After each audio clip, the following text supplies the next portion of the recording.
Tim Thomas is a fisheries historian and author who has researched the fisheries and cultural history of Monterey for over 40 years.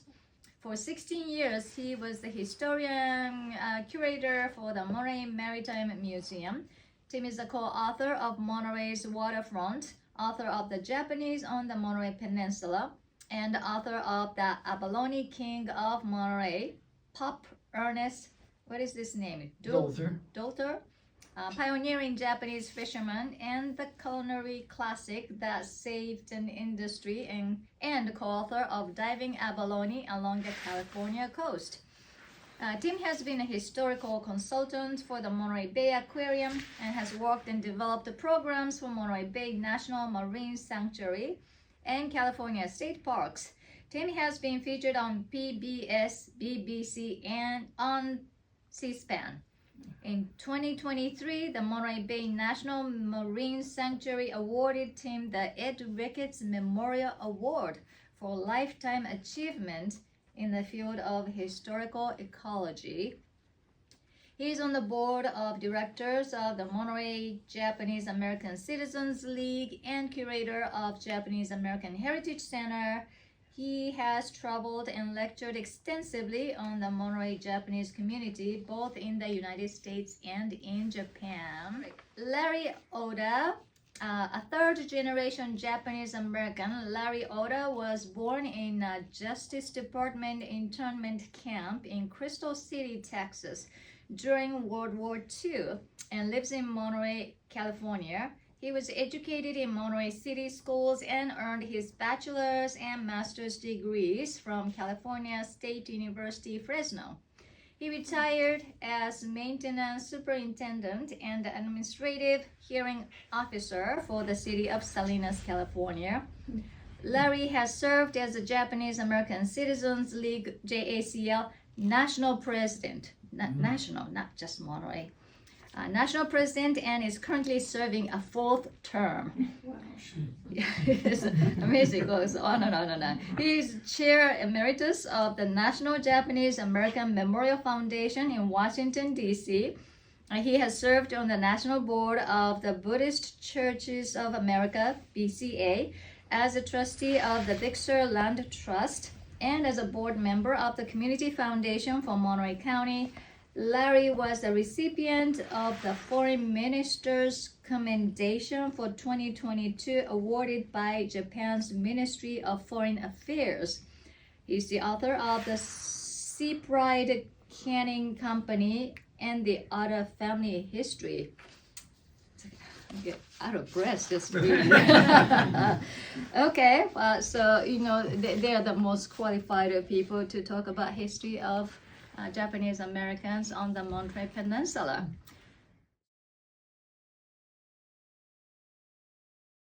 So as it said in the little bio that we don't believe everything you hear yet, by the way, I was the historian curator for Monterey Maritime Museum for many years, and Monterey's maritime history is a fishing history.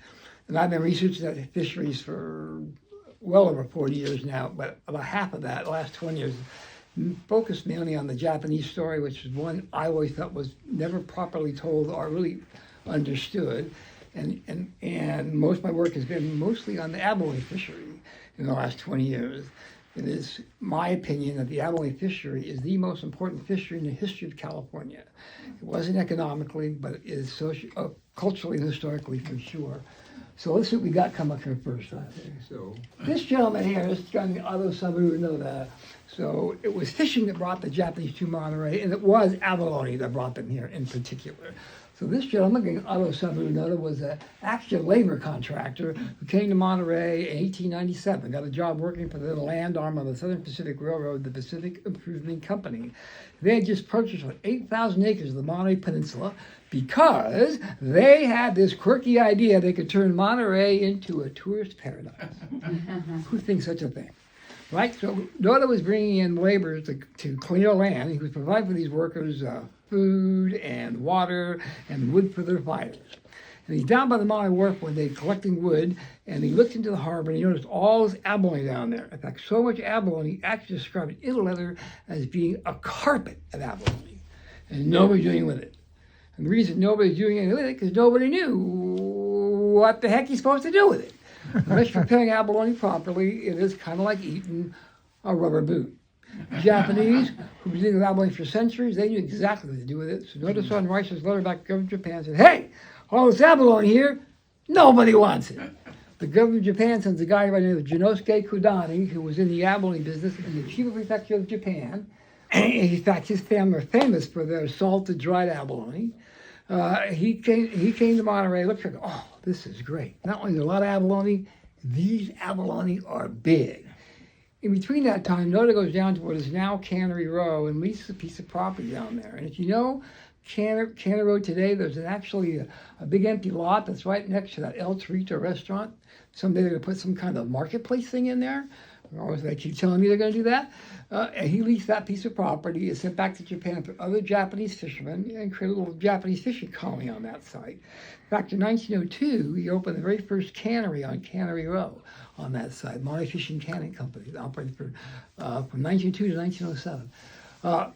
Notice Center for Abalone Divers, known as AMA. Here is Kodani, Mr. Kodani right there. Kodani Center for Divers, known as AMA, or free divers. And you've all seen the pictures of the AMA divers in their traditional AMA gear and the little white cotton outfits, that kind of thing. They arrived, three of them arrived in October of 1898, and I know who they are. I've actually seen their passports. They were picked up at the train station at Monterey, taken down to Noda's campsite on Cannery Row, then Ocean View Avenue. They got dressed that next morning in their traditional AMA outfit, their little white thin cotton outfit, a pair of goggles which had pig's leather on the end. They would squeeze up to release the pressure. And they jumped into the water, and about 10 seconds when they jumped back out, they said, Kodani-san, you didn't tell us how cold that water is. There actually is about a 15-degree water temperature difference between Monterey and Japan. That is a huge difference. And we make a lot of this. The truth is, they were direct out of Monterey Bay into the 1920s. You guys are good at it. They were. That's what they were trained to do, and so they would work in the pairs, usually on a boat. And on the middle of the boat, there'd be a barrel with a fire going constantly, and the diver would trade off, going back and forth into the water. So one diver would go into the water, they'll tie a rope around his waist that went into a pulley system. Then he jumped into the water, he'd go down, usually following the anchor line, going down 30, 40 feet into the Monterey Bay. And I remember, he's got no air system. He's holding his breath. Some of you guys can hold their breath up to 8 minutes down there collecting abalone. You're ready to come to the surface. His partner in the boat will take the other end of that rope, which had a big weight attached to it, usually just a big rock, and he didn't take that and just tossed on the side of the boat. They'll yank the other guy up to the surface. They went back and forth trading all day doing that. But wait, can you go back to that picture with Kodani on there? Yeah, so around the turn of the 20th century, Kodani sent for helmet divers, and they began to helmet dive in Monterey Bay. For these guys, that water was too cold. So these guys all learned to be knitters. They take a wool sweater to tear apart and knit this underwear, put on a pair of that, sometimes two pairs of that, put on their clothes, put on a big heavy canvas suit, attach about 65 pounds of the lead weights to the front back. They would tie lead to their shoes, bolt on that helmet, which has a hose attached to it, then go down into the Monterey Bay. In the early days, they would hand pump the air down to the diver. And he's going 30, 40, 50 feet into the bay. The deeper he went, the harder it was to pump. Then in the 1920s, put air compressors on the boats, and now they're pushing the air diver with the motor. So that now that was going 40, 50, 60, 80, even up to 100 feet into the Monterey Bay. Now, I don't know if anybody here is a diver, but number one, at that level, you can't see anything, so you're on your hands and knees trying to find abalone. And also, you cannot stay on there very long at that level because you'll get what they used to call the bend, which could actually kill you. They work their way up very slowly to a 30-foot level. They could be down there all day collecting abalone. And what they were doing with all the abalone is they were drying it, because there was no market for it here. They were drying it and they were shipping it back to Japan. And they're also shipping it to China. They were shipping it to Australia and Hawaii, where there was a large Japanese Chinese community that lived there who would buy it. And dried abalone in Japan is a very special thing. It's not just as a food item, it's kind of a cultural thing. Oftentimes at special events, at weddings, birthdays, especially at New Year's, you'll get a card. We'll have stripped dried abalone woven into that card or inside that card, because it also represents good luck. Now, Kodani opened an abalone cannery at Point Lobos. He actually makes his way around the peninsula and out of Point Lobos for a variety of different reasons. Partly it was separated from Monterey, and also it reminded him a great deal of being home out of Point Lobos. We partnered with a guy named A.M. Allen. A.M. Allen, as I'm sure you all know that story, owned all that property at that time. And Allen watched him operate for about a year and then became Kodani's partner. And they began to can abalone to try to create a Western market for it, but no pun intended, it was still a tough sell. What I love about this particular photograph, or this one here, is I can tell that this is all brand new gear here, because there's no dents in the helmet there. Right. Next, let's go to the other picture. Right? So abalone fishing, very, very important. It is really. I'll just be brief about this, but really it was a German restaurateur by the name of Popper and Stolter came to Monterey in 1907 and opened a little restaurant on Alvarado Street called the Cafe Ernest. It was sort of a European-style, Bohemian-style restaurant, kind of like the restaurants in Carmel, right? People come and spend the whole evening in the restaurant. And believe it or not, in those days in Monterey, people did not eat a lot of seafood, but they did eat oysters. Oysters are very, very popular. Actually, not just in Monterey, but everywhere, right? But you don't get a lot of oysters in Monterey. So you had to get these oysters from San Francisco. Actually, there were oyster farms in the Oakland Estuary at that time. So they'd come by train. And if you know anything about trains have a tendency to break down, or there'll be a cow on the track. Something will slow that train down. Oftentimes, Pop would go to the train station in Monterey to pick up an order of oysters, and they would be spoiled. They don't stay fresh for very long, right? And so there goes the whole eating of business. So I was looking for something new he could serve in his restaurant, and he's looking around and he's watching all this dried abalone leaving the Monterey area. Abalone, kind of like giant oysters. He brings it to his restaurant one afternoon and experiments with it, and finally comes up with his famous recipe. You slice the foot, because after eating abalone, at least the Westerners do, eating the foot. All abalone is a big marine snail, that's all it is.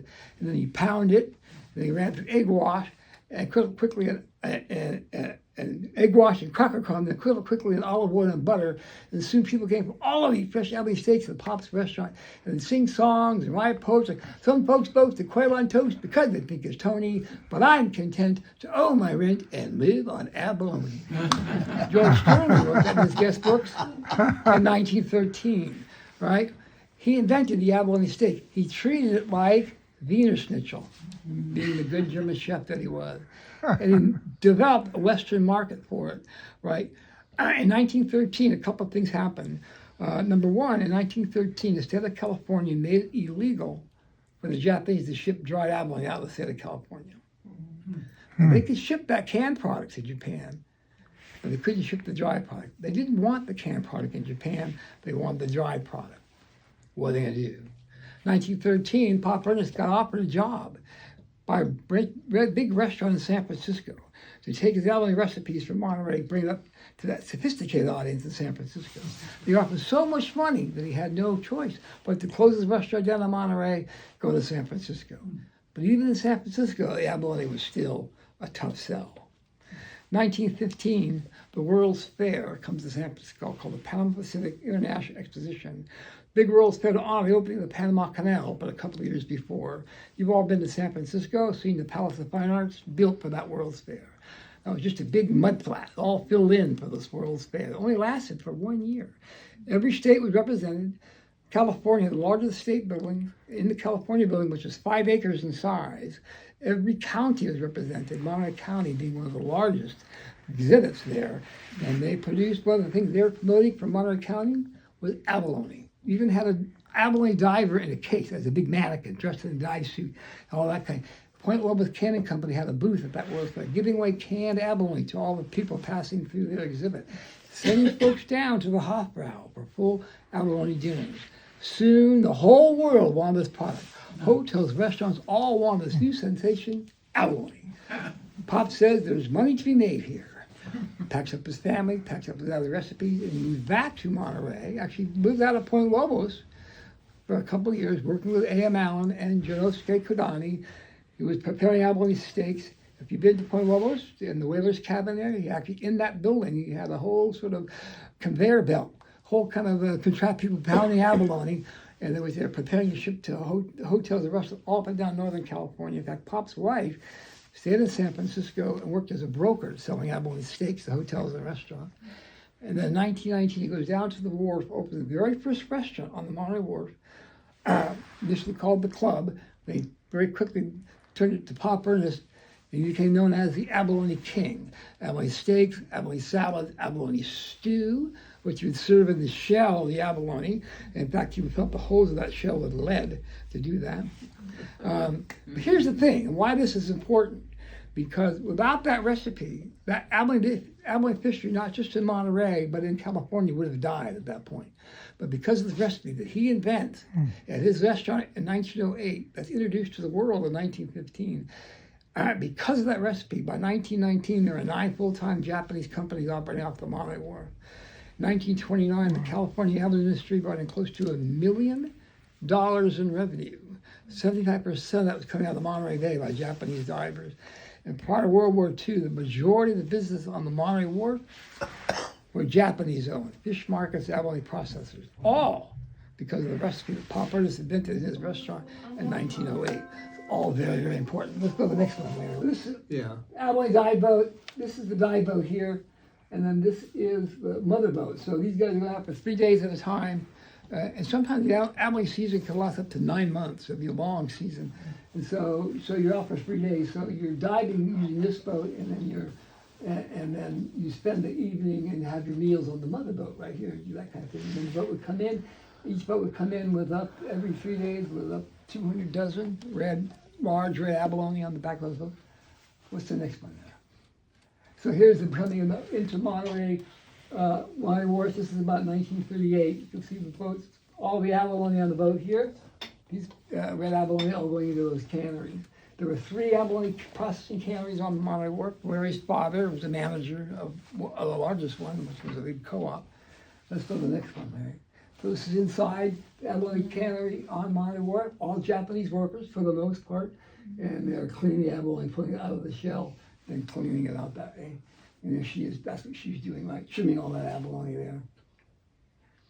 Pounding the abalone, and Pop Ernest, that's where he invented this whole idea of pounding the abalone, doing it that way, and then preparing it, going to different hotels, restaurants throughout Northern California, not just here. So again, and then this again, Pop Ernest, this is his. He was very famous. Here we are in Carmel. Here's my test for everybody, right? So this is done. Pop was a master of marketing himself for marketing his restaurant, right? You notice the red fez? He always wore that red fez, and nobody knows why. Not even his family knows why. It was a marketing tool. People remembered him, and more importantly, people remembered his restaurant. This menu was a giveaway in his restaurant, and he did that because it was done by 2 very famous artists. They did it for free abalone dinners. Who recognized the artwork? Mora? Joe Mora did the color pieces here. That's Joe Mora, and then other section, even famous artists than Joe Mora. Armin Hansen did all that. Wow. Wow, where did you get that poster? I'm sorry? How could you find the poster? That ad, I mean... Well, you can find, there's a lot of them around. Really? He gave them away. He printed a lot of them. I have a couple of them, but you can find them on eBay, actually. Really? He also had a postcard of the same thing. Beautiful. Yeah, and you can find them. You can actually buy one of those menus for about $100. So this wonderful photograph taken in 1919, in the spring of 1919, and I can tell the time of year was taken by the boats in the water. So I know that spring, these are all sailboats in the water here, and these are all mostly Japanese sailboats in the water here. By the way, this building, like this picture was taken just a few months before Pop Ernest opened his restaurant on the Monterey Wharf, which is in that building, which he opened in May of 1919. This is probably March or so. So salmon, we know Monterey, and you think about Monterey and you think about fishing, what do you usually think about? Salmon. Sardines, right? Sardines. Sardine was the largest single fish in history of the United States, right? But it was not sardine that puts Monterey on the map, it's salmon that puts Monterey on the map. And there was Japanese fishermen doing that. And they brought new technology with them when noticing for these guys, and they began to, in the early days of salmon fishing in Monterey, before the Japanese arrived and others, it was all pretty done by hand lines, or they were fishing with trolling or with gill nets, which is a net you stretch across your boat. The fish, the net got caught by the gills, hence the name gill net, which is pretty good for most things, but it really wasn't a good way to catch salmon out in the bay. So these commercial fishermen weren't making a lot of money. And then the Japanese fishermen brought new technology with them in the term of what they call trolling lines, which is a line while the hook's on, you drag through the water in the boat, which is a really effective way to catch salmon out in the bay out there.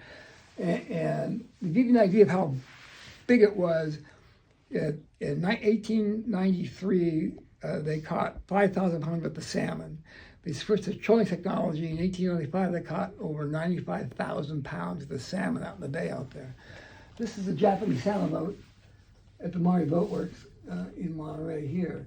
Brand new boat getting launched. This was taken in 1909, all right? So at the end of the 1909 salmon season, which lasted 3 months, May 15th to August 15th, the local newspaper, the Monterey Daily Cypress, reported into that salmon season there were 185 salmon boats fishing in Monterey Bay.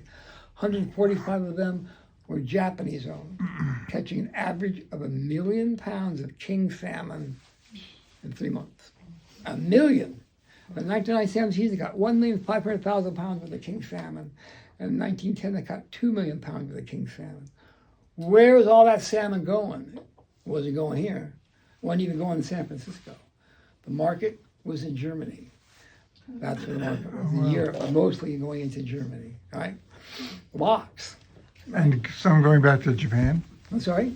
Some went back to Japan or No, not? it wasn't going to Japan. It was all going to Europe. That's the market. Can you say a little more about why California had that law in 1913 saying you can't send Salmon fishing? the dried abalone? What about it? Why did they pass the law? Why did they pass that law? Well, it was passed for a couple of reasons. Partly it was a racial thing, but also it was a way they felt that kind of control the fishery. They think they felt the Japanese were taking too much abalone out of California, and in those days, tourists were coming to California. When you go on vacation, you like to buy souvenirs.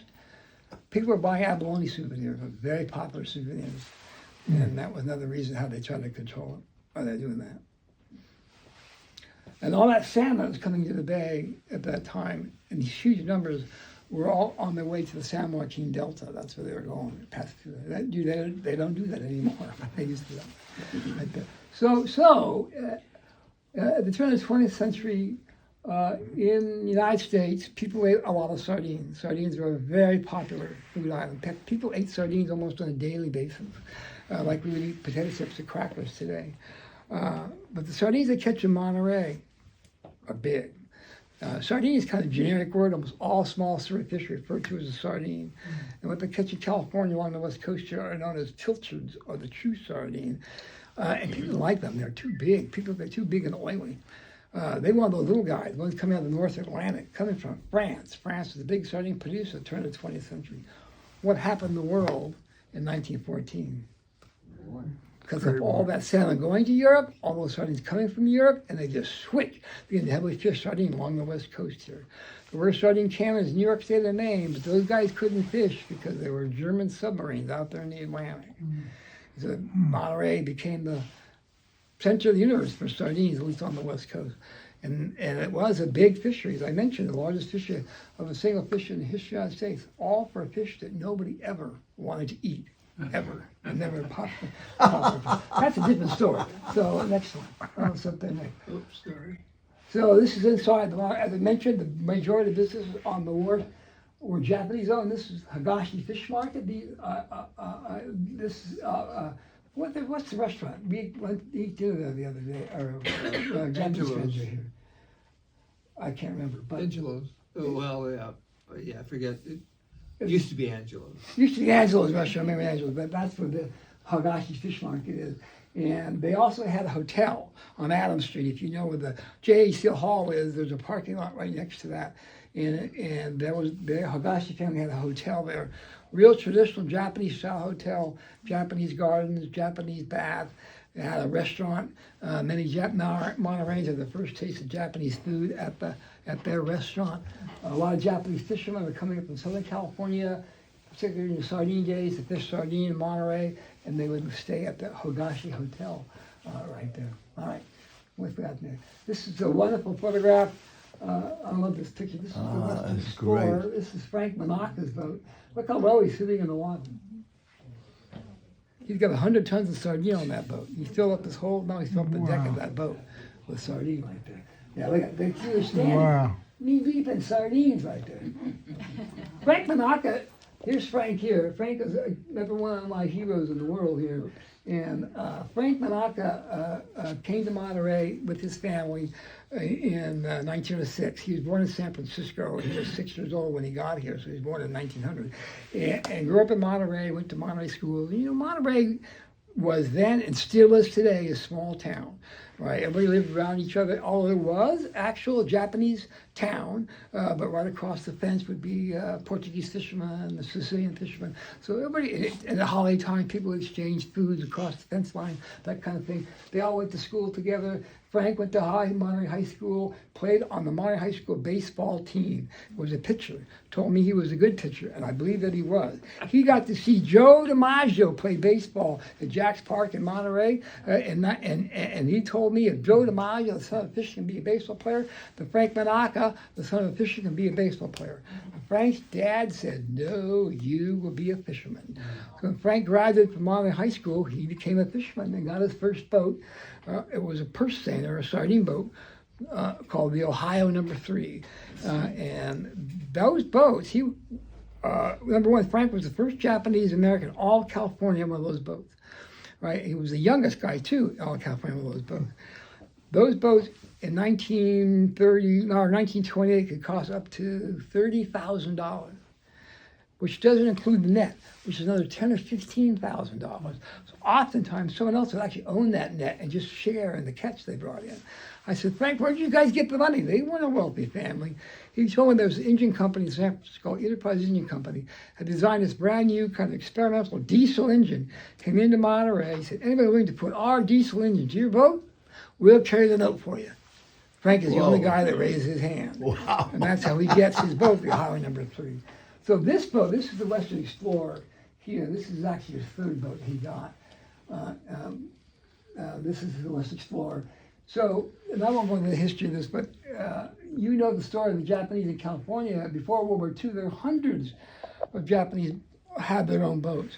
After World War II, you can count on one hand how many could own their own boats, and Frank was one of them. And this is his third boat, the Western Explorer. He actually, when the sardine fishing collapses, he went down to Southern California and became one of the top tuna fishermen in all of California. And his goal in life was to live to be 100, which he got to, and then he passed away about 2 weeks after that. That's cannery. So I'm going to let Larry go. This is Sea Pride Cannery, and you want to talk about this is Larry's grandfather's cannery. I'm going to let Larry do that part. I really should have gone first because, you know, Tim's such an energetic speaker, and it's really enjoyable, and I enjoy hearing him. So we'll see what we can do. So this is my grandfather's cannery, the Sea Pride Packing Corporation, Sea Pride Cannery, and this is today the site of the aquarium's open ocean exhibit. So a little backstory, I guess. I heard from old timers that my grandfather owned a cannery. So I figured, I looked on the map, I couldn't find it. And I figured it was some small place that, little hole in the wall. And one day when the aquarium was getting ready to build, they said, well, we have this survey to show where Sea Pride was. And we knew where it was, in old pictures, because there's a tower that was unique to all the canneries, and that's where it was. And I looked at the photo and found out that it was a a large cannery. It wasn't just a small place. So my grandfather was forward thinking, I guess, and you know, did very well. And you know, I should know that because I live in his house. He built a house in 1926 on Foam Street, which was 2 blocks above where the cannery was. And so today I can sit and look at all the people going into the aquarium because Wow. I have a view of that. And I'm lucky that they tore down the houses across the street. It's now our parking lot. So, but anyway, yeah, that's my the family history. The inside of the fish processing, the sardines come down the chute. They cut off the heads and the tails and pack it into the cans. The Seabright Cannery had a unique product. I guess they'd pack it in tomato sauce, and it seemed like that was a popular commodity. But you know, Tim didn't go into this, but he tells me the story about the money wasn't in the fish, it was in the byproduct, the offals, and fertilizer. But his story is that you know, back then chickens were very expensive, and it was hard to produce them. But they seemed to like the feed that was made from the sardine meal. And he says that Foster Farms owes their, you can correct me if I'm stating it wrong, but Foster Farms owes its popularity to, and the American public owes its their love for chicken, that the prices went down because they became plentiful because of the Monterey sardines. So that's kind of an interesting sidebar that of the sardines. Yeah, the sardines were, you know, Tim says the largest fishery in the world at one point, but it wasn't because we liked to eat the sardines. It was because it was used for other fertilizer and chicken feed. Okay, I wanted to talk about agriculture. You know, Tim should have finished up the fishing part, but and this is not Monterey. I'm talking about Salinas. You know, prior to World War II, 1930, the Salinas Valley was known as the salad bowl of the world because of the vegetables that came out that were shipped all over the world. Over half of the vegetables coming out of the Salinas Valley were grown by Japanese farmers. The Japanese farms were only about 40% of the land. So you can see that they were very profitable, very productive. And you know, that was all lost in 1942 when the Japanese were removed from the West Coast. All their land was, not all of them, most of them were taken over because they couldn't pay the mortgage unless there were charitable, you know, neighbors that would take care of the land for them. So there are a few of those, and you know, we're gathering those stories. There's a guy named Bob Fletcher in the Sacramento area who was an agricultural inspector that befriended a couple of farmers, actually 3 families, and ran their farms for them during the war.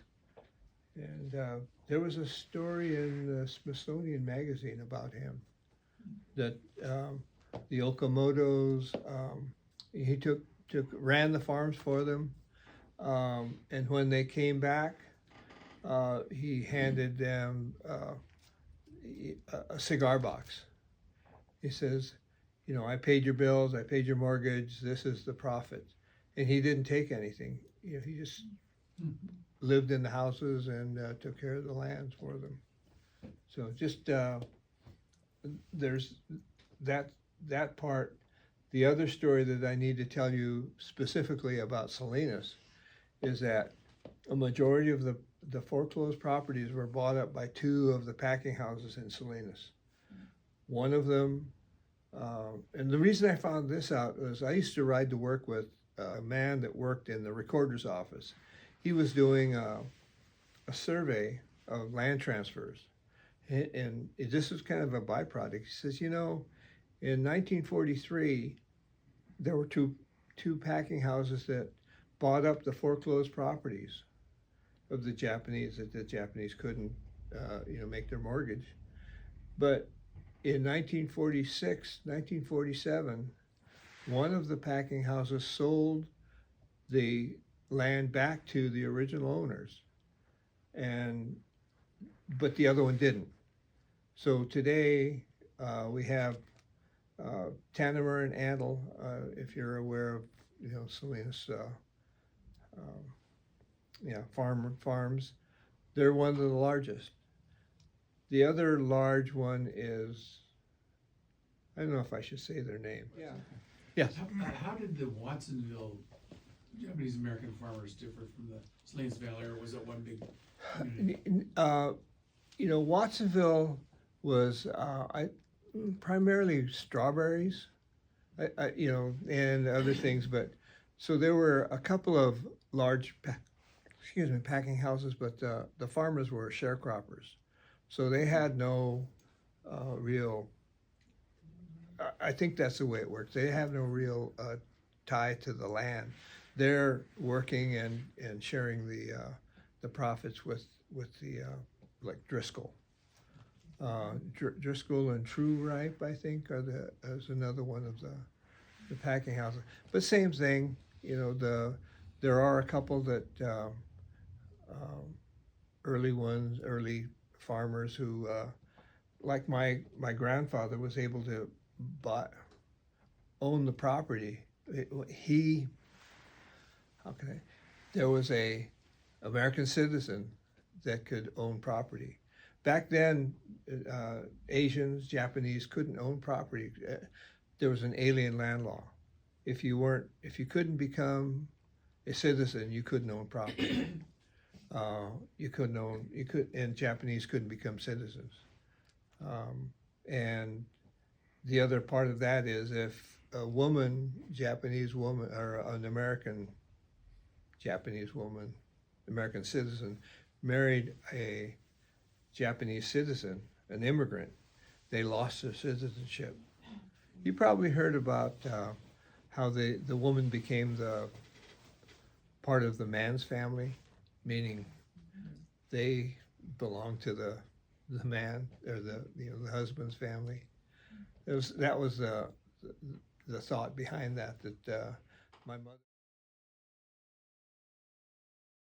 Can you tell us a little bit about the JACL Heritage Center to everybody? What you Sure. have and why it's there? Okay, well, the Heritage Center is our museum in the basement of our building. And, I think I need to tell you that it started off as just some pictures, panels, very plain, like a classroom maybe. And then, Tim volunteered to help us out, and now it's a real museum. There are artifacts in there that you won't find anywhere else. So, and it's primarily about the Japanese experience in Monterey. The Abalone diving helmets, Tim, the historian, collected a lot of artifacts, polished abalone shells, and through his travels has gotten a lot of interesting artifacts. So, Will that building be open this Saturday when you have your celebration? What was this? Oh no, not this Saturday because we're going to be the at Point picnic is Lobos. this Saturday, Point Oh, you're Lobos. going to be at Portland, Yeah. okay. Yeah, but we can, if anyone wants to see it, give us a call. By appointment? By appointment, yeah, because we don't have the trained docents to lead people around that can. But don't you have a monthly luncheon? You know, we have. 'Cause I came to JCL something has about a month ago, and then Right. Tim, you were nice enough. Curry. Oh yeah. And then you have The curry luncheon. But, and, but every uh, the first Tim was nice Saturday, enough to the have. first Saturday of every month from 1 to 3 or 4, we have a cultural event. I think November, December is going to be the first Saturday of December. We're going to have mochitsuki, where we pound mochi, and it's if you want to find out how it's made, you can actually participate. But we have we're lazy. We have mochi makers, electric mochi makers, where you can actually taste it, and we'll have different ways to prepare it too. So, you know, if you're interested, come on down. I wouldn't wear real nice clothes because sometimes people splatter the, you know. But and you know, we put a tarp down so it doesn't ruin our floors. But yeah, that tea ceremony in January, tea ceremony demonstration. We just had a ornament making where we get clamshells and wrap them with kimono material, so it makes nice, pretty ornaments. What else? Lots of different. I think we have flower arranging demonstrations, bonsai demonstrations. I don't think we have any martial arts. I don't have any of that.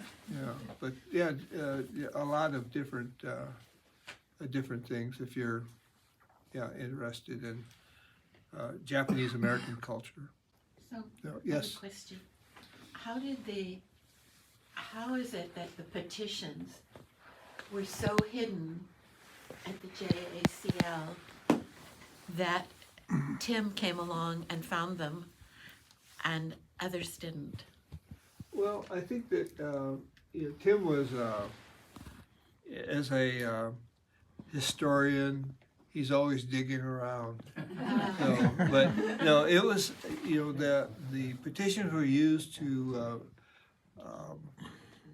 to bring the Japanese back, but they were used to buy an ad and list the names of everyone who signed the petition, and I think they were returned, and you know, we were so happy that it had occurred that we just put it away for safekeeping. They were all rolled up Uh-huh. and put into an envelope and stuck in a drawer. So And pushed back? yeah, and and back? so when I happened across them, I at that time was putting together the museum downstairs, and I could see it was open, and I just saw this blue paper, and so my thought was they were blueprints to the building. And I thought, oh, cool, I can open those up and use them in the museum. But as soon as I pulled them out and I saw what they were, I knew what they were immediately because I knew that story. We just didn't think they existed anymore, so that was quite a day, actually. Yeah, so you were working on the museum Yeah. before you found the petition? Yeah, I found the pictures, it was 2013 when I found the petitions, yeah. And when did you start working on putting together a museum? 2013, 2012, around that time. I see. Good for you. So the petition was what you were talking In about. 1945, when it was announced the Japanese were coming home from those concentration camps, and there was an organization, Salinas, actually it was the Grower Packers Association, but they called themselves, I forget what, Japanese something or other. But anyway, they didn't want that to happen, and they put an ad in the market. This upset a woman by the name of Toni Jackson.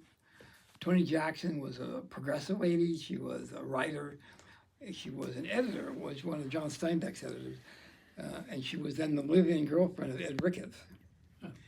And she was incensed, and so she created this petition drive that went around the Monterey Peninsula to guarantee and to make sure her Japanese friends and neighbors would receive their full democratic rights as American citizens. And she got about 600 signatures around the peninsula, including a lot of famous people who were here at that time, artists and others. And they did it very quickly. The ad appeared in April. They were within the month they had done it, and that full-page ad appeared in May of 1945. And Monterey's the only place that happened was here, only here. And we have a film about it called Enduring Democracy, the Monterey Petition, that been shown on PBS this past summer. And you can go to the PBS website and you can just type it in on the search window looking for Enduring Democracy, and you'll find it and you can watch it. What democracy? Enduring Democracy, the Monterey Petition. And what Tim didn't tell you is that the ad that was put in the paper was no small ad. It was a full-page ad. You couldn't I've miss it. seen it, yeah. I have a question for you. Is what happened to all those beautiful abalone shells? So the shells in 1913, as I said, it was illegal to ship the shells out of the state, and they would give them away. If you go to walk around any old Monterey neighborhood, oftentimes you'll see that there's abalone embedded in their walls, or you'll see gardens with abalone shells lined around them. Yeah. That all came from the wharf. Or they dumped them off the wharf. They're still down there underneath the wharf. Or they trucked them out to Seaside and Sand City, and all the sand dunes were filled with abalone shells. And then, I remember the Currach Trade Company. They started because of that. All those shells, they started inlaid those abalone shells in their trays. And then there were other companies that were producing abalone souvenirs, and goes back to the turn of the 20th century.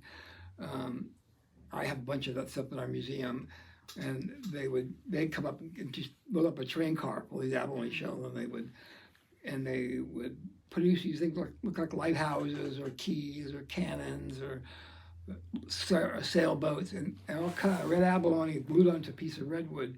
And the best part is everyone has a thermometer in it, and then it would be sold all across the country. And you could go to Cleveland, Ohio, and buy that as a souvenir of going to Cleveland, right? And nothing says Ohio like abalone, right? So, but yeah, it was a very popular thing in those days. Well, so beautiful. I mean, Yeah. you wouldn't have to do something with it.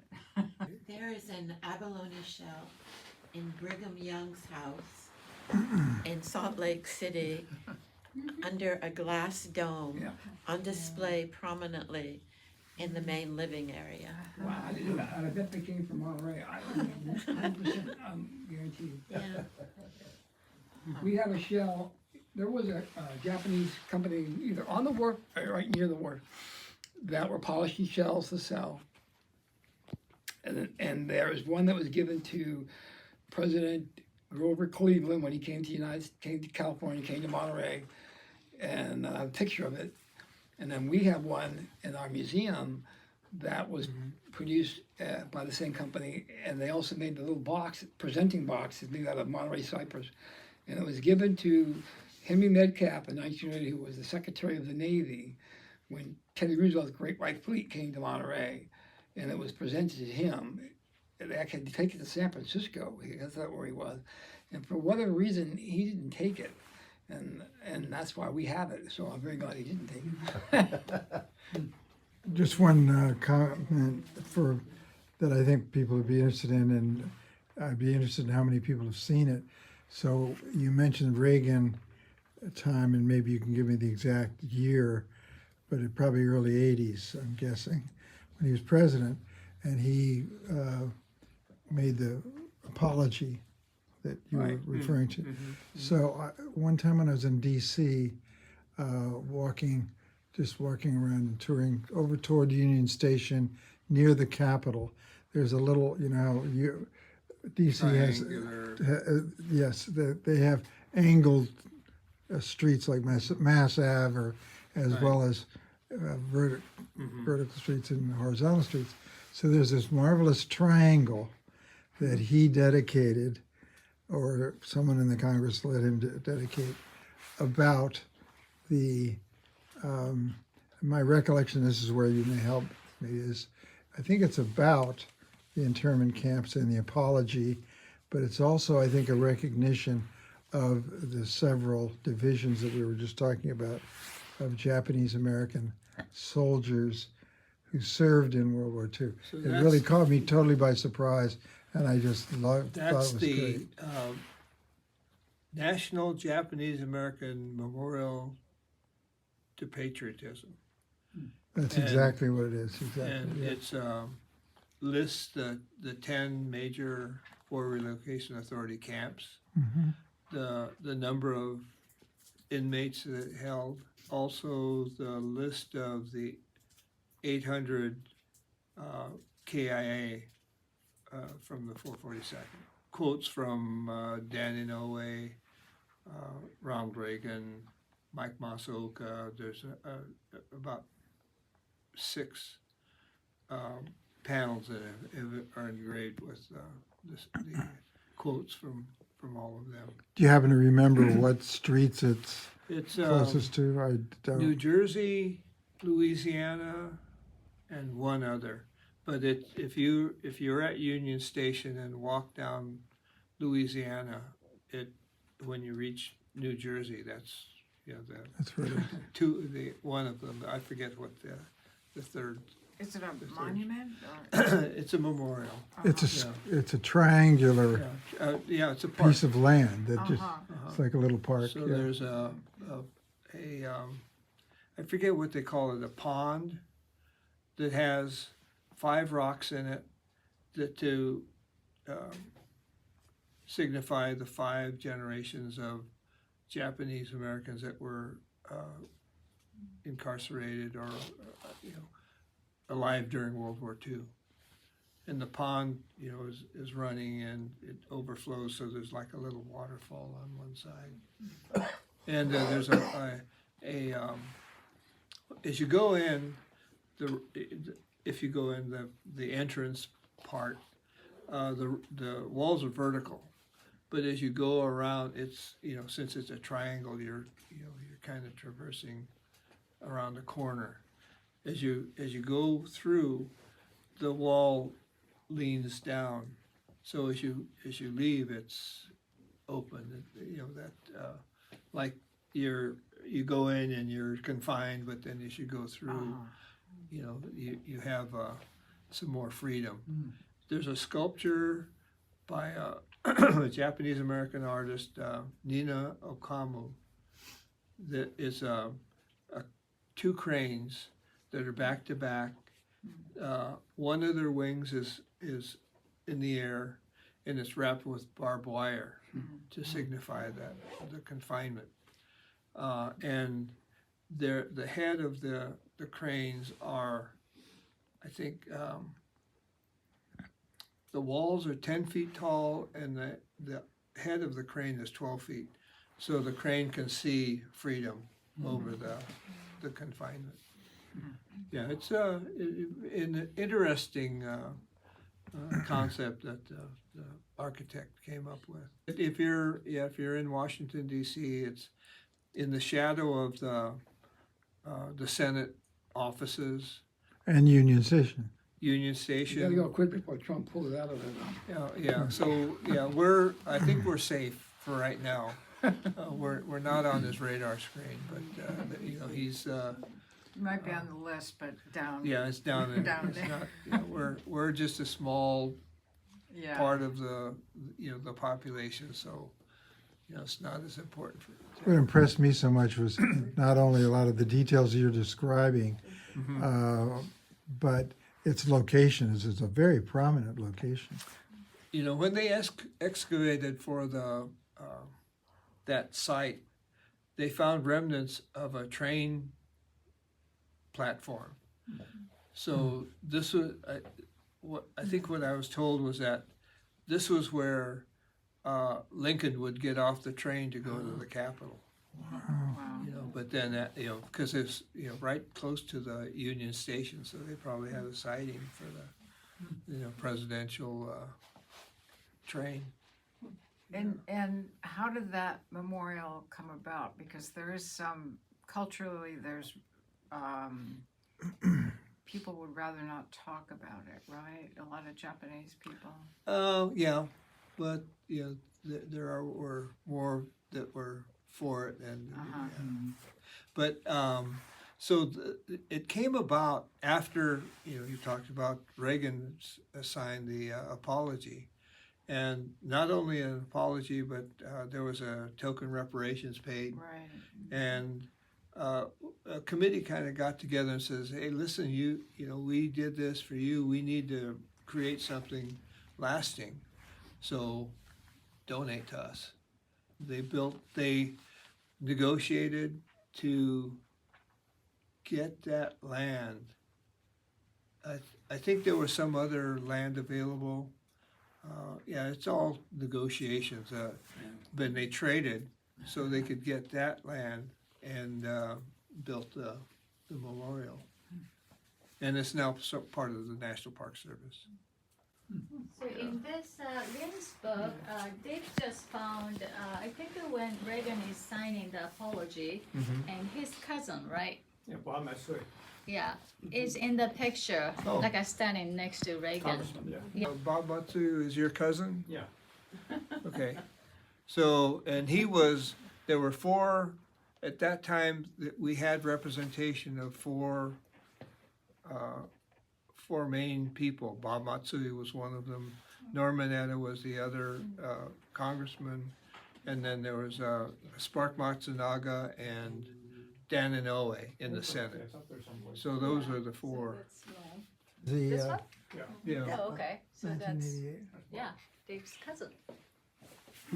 yeah. Spark Matsunaga is on the far left. And I think that's Norm. This one? Is this Norm? Yeah, Norm is next to him. I just want to say that if anybody is interested in the book and has a library There it or is. a cultural institution, The writer for my dad was farmed for Tanimura and Antle for many years, and we got a little grant from the Tanimuras. So we're able to give books, donate books to, well, I think we've given one to Monterey, but a bunch of different places and different libraries. So you could contact me, and we can, if there's a JACL in your town that would be interested, we could donate. So I just wanted to let you know. That's wonderful. Was something going on in Japan in the late 1800s that stimulated migration? Did you know? It was there was a series of typhoons. Well, there are a couple things. And Sandy Leiden always used to say, "There's always a push and pull. There's something to push you out and something to draw Yeah, you in." right. So, yeah, the push in Japan was that there was a new administration, I guess you would call it, the Meiji era, that they had opened up Japan to foreigners, and they needed a police force, an army. In order to pay for an army, you need to collect taxes. And so they were collecting taxes, and it was very difficult for families to maintain. So a lot of in Japan, the oldest son gets everything. So if you're the second or third son, yeah, you're gonna be left with nothing. So a lot of them decided to come to America, where the streets were lined with gold and et cetera, et cetera. Yeah, so there was an incentive to and it was a land of opportunity. A lot of them came to make their fortune and to go back and live well. But a lot of them decided to stay. But that was the typhoon. Made things very difficult, for farmers and fishermen or whatever to live. So a lot of them decided to try their luck in the United States. There was also immigration to Brazil, and Brazil now has the largest Japanese population outside of Japan. Yeah, Brazil was, they're more welcoming than the United States. For, I don't know, maybe it's because the United States has more immigrants, and the immigrants are more possessive of what they've gotten. They make it harder for the newer immigrants. But Brazil was welcoming. Plus, I think the Japanese brought soybeans and other agricultural products that really raised the economy. I think if you go, I've heard that a lot of the prominent people are Japanese. They in the government, in business, because of they were welcomed and they were able to prosper there. So, but you were talking about what happens in Japan. Those two things.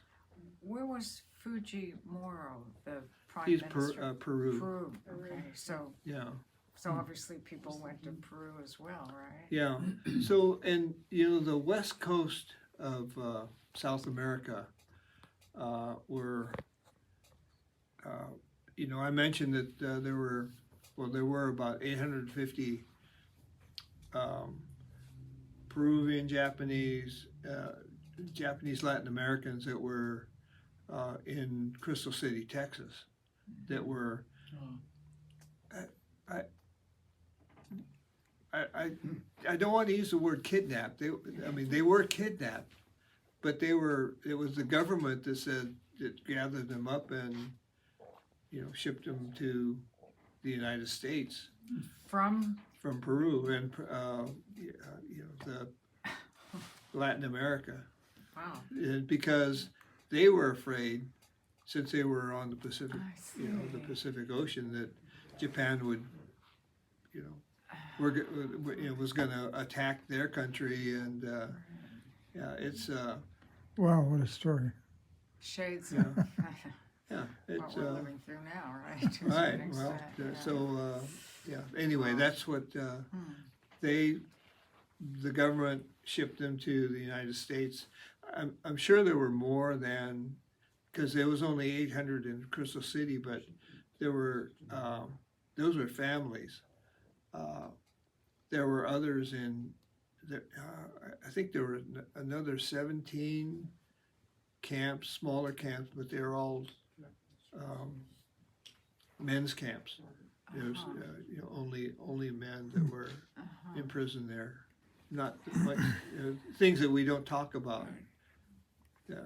Especially after And there 80 was years. abalone fishery too in Peru and Brazil, the Japanese abalone fishery. So, and there was kind of a circuit, so they could go from Japan, they could go to Korea to dive, they would go to Australia, California, in Monterey, also in Southern California, and down into South America. And a diver's life as a diver is only like 10 years, so Because they would because get it's so hard on your injured, body, yes, Yeah. right. Hard on kind your of work, body. and so you just can't do it. You get Was it paralyzed, all kinds can happen. profitable So for them? I mean, Yeah. did they get Well, hazardous duty Yeah, I pay or don't know. anything? Yeah, I've never. How much did they get paid, or I Did they I get don't think paid that. more than a normal fisherman? yeah, the diver will make more money on a diving operation. The diver makes more than the tenders on the boat. Right. All right, and usually the divers, oftentimes, is also part ownership of that boat, but not always. Like Roy Torrey's family had their own boat. Yeah. But yeah, the diver will make more money than anybody else on the boat. And how long could they hold their breath underwater? Some of those guys, a lot of them were holding their breath up to 8 minutes. So I don't try that at home. How long does Houdini hold? I don't know, that's a good question. He could did do it long too, time. yeah. Yeah. You have to train yourself to do that, right? Right. Sure. Did they dive up in the Northern California coast? Yeah. Back up in Northern California, up in the Sonoma area, I have an account of one company that had women diver with them. Further north. further Humboldt north, County. up in Humboldt County area. I think Fort Bragg Fort Bragg was a big Yeah. sport fishing. Yeah, probably that. Yeah. Abalone, fishing area.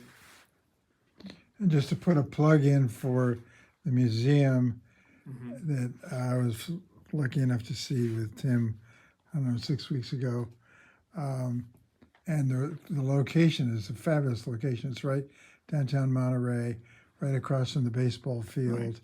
There's a lot of parking around, and so it's a charming part of town, right off Bonifacio and near the sports center. Right.